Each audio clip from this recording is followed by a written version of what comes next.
ଧୌମ୍ୟ ଋଷିଙ୍କର ଉପମନ୍ୟୁ ନାମରେ ଜଣେ ଶିଷ୍ୟ ଥିଲେ। ଗୁରୁ ତାଙ୍କୁ ଗାଈ ଜଗିବାକୁ ପଠାଉଥିଲେ।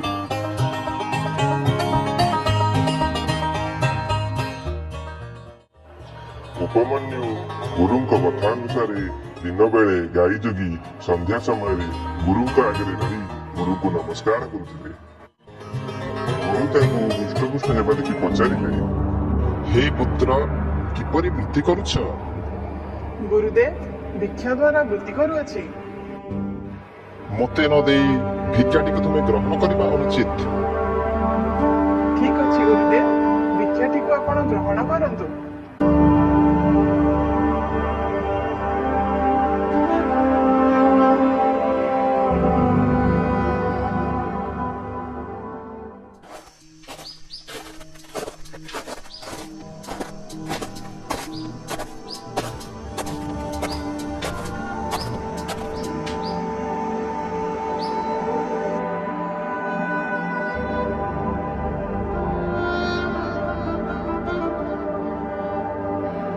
ଉପମନ୍ୟୁ ତଥାପି ହୃଷ୍ଟପୁଷ୍ଟ ଦେଖାଯାଉଛି।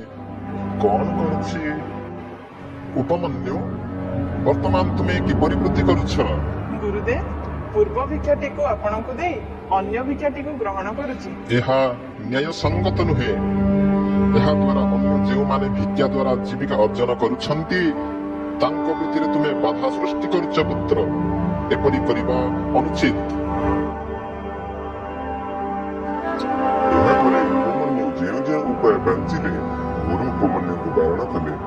ଗୁରୁଙ୍କ ଦ୍ୱାରା ଏହିପରି ବାରିତ ହୋଇ ଅତ୍ୟନ୍ତ ଭୋକିଲାରେ ବୁଲୁଥିଲା ବେଳେ ଅରଖ ପତ୍ରଟିକୁ ଖାଇଦେଲେ।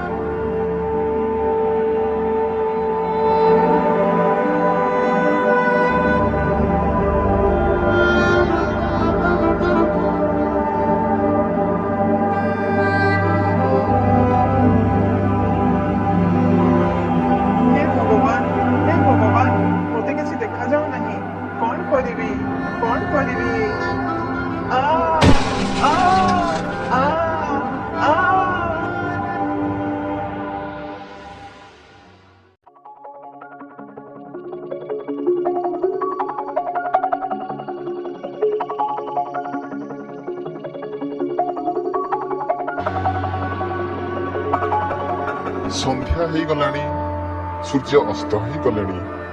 ଉପମନ୍ୟୁ କାହିଁକି ଏଯାଏଁ ଆସିନି? ହେ ଶିଷ୍ୟଗଣ, ମୁଁ ଉପମନ୍ୟୁଙ୍କୁ ସମସ୍ତ ପ୍ରକାର ଭିକ୍ଷାବୃତ୍ତିରୁ ବାରଣ କରିଛି। ତେଣୁ ଉପମନ୍ୟୁ ନିଶ୍ଚୟ ରାଗିକି ଆସିନଥିବ। ତେଣୁ ସମସ୍ତେ ମୋ ସହିତ ଆସ, ଉପମନ୍ୟୁଙ୍କୁ ଖୋଜିବାକୁ ଯିବା।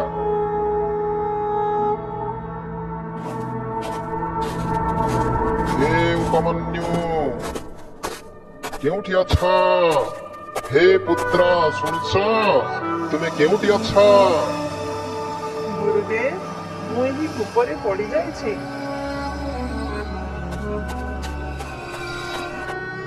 ତୁମେ ଏହି କୂପରେ କିପରି ପଡ଼ିଗଲ?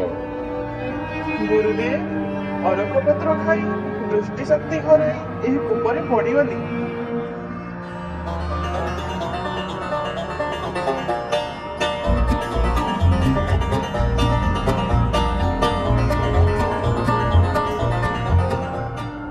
ହେ ପୁତ୍ର, ଅଶ୍ୱିନୀ କୁମାର ଦେବଙ୍କୁ ପ୍ରାର୍ଥନା କର। ସେ ଦୁହେଁ ତୁମକୁ ଚକ୍ଷୁଦାନ କରିବେ।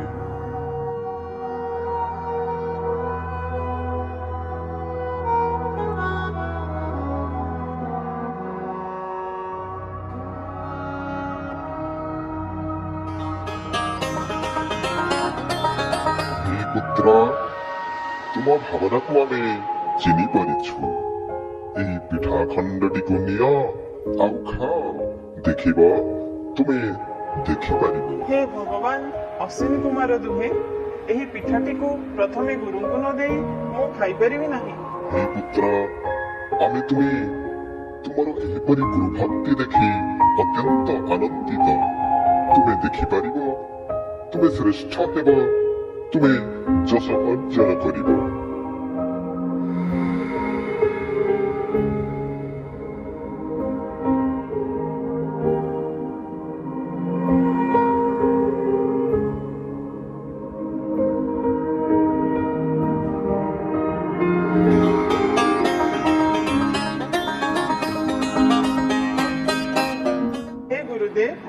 ଆପଣଙ୍କ ବଚନ ରକ୍ଷା କରି ମୁଁ ସମସ୍ତ ଭିକ୍ଷାବୃତ୍ତି ବନ୍ଦ କଲି। ଶେଷରେ ଅତ୍ୟନ୍ତ ଭୋକିଲା କାରଣରୁ ଅରଖ ପତ୍ର ଖାଇଲି, ଯାହା ଫଳରେ ମତେ କିଛି ଦେଖାଗଲା ନାହିଁ। ଯାଉଥିବା ସମୟରେ କୂଅରେ ପଡ଼ିଗଲି। ହେ ପୁତ୍ର, ଅଶ୍ୱିନୀ କୁମାର ଦୁହେଁ ଯାହା କହିଲେ ଠିକ୍ ସେମିତି ତୁମେ ଶ୍ରେଷ୍ଠ ହେବ। ସମସ୍ତ ବେଦ ସମସ୍ତ ଧର୍ମଶାସ୍ତ୍ରର ପ୍ରତିଭାର ଅଧିକାରୀ ହେବ। ତୁମେ ନିଶ୍ଚୟ ସର୍ବଶାସ୍ତ୍ରଜ୍ଞ ହେବ। ଗୁରୁଙ୍କ କଥାନୁସାରେ ଉପମନ୍ୟୁ ଠିକ୍ ସେହିପରି ହୋଇଗଲେ। ତେଣୁ କୁହାଯାଏ ଗୁରୁ ଭକ୍ତି ଦ୍ୱାରା ବଣବାସୀ ହୋଇନଥାଏ।